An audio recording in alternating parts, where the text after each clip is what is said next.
इदम श्री सद्गुरुवे नमः। सभी को प्रणाम। पिछले ऑडियो में हमने सुना कि श्री राम की तीसरी हिमालय यात्रा आरंभ हुई।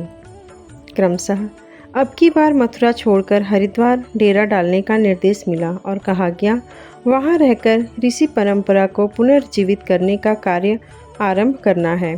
तुम्हें याद है ना, जब यहाँ प्रथम बार आए थे और हमने सूक्ष्म शरीरधारी इस क्षेत्र के ऋषियों का दर्शन करा था, हर एक ने उनकी परंपरा लुप्त हो जाने पर दुख प्रकट किया था और तुमने यह वचन दिया था कि इस कार्य को भी संपन्न करोगे।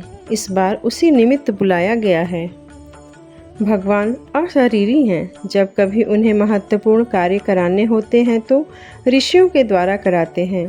महापुरुषों को वे बनाकर खड़े कर देते हैं, स्वयं तप करते हैं और अपनी शक्ति देवात्माओं को देकर बड़े काम करा लेते हैं।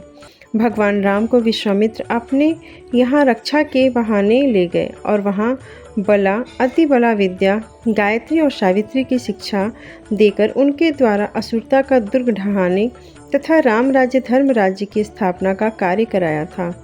कृष्ण भी सांदीपनी ऋषि के आश्रम में पढ़ने गए थे और वहाँ से गीता गायन, महाभारत निर्णय तथा सुदामा ऋषि की कार्य पद्धति को आगे बढ़ाने का निर्देशन लेकर वापस लौटे थे। समस्त पुराण इसी उल्लेख से भरे पड़े हैं कि ऋषियों के द्वारा महापुरुष उत्पन्न किए गए और उनकी सहायता से महान कार्य संपादित कराए गए।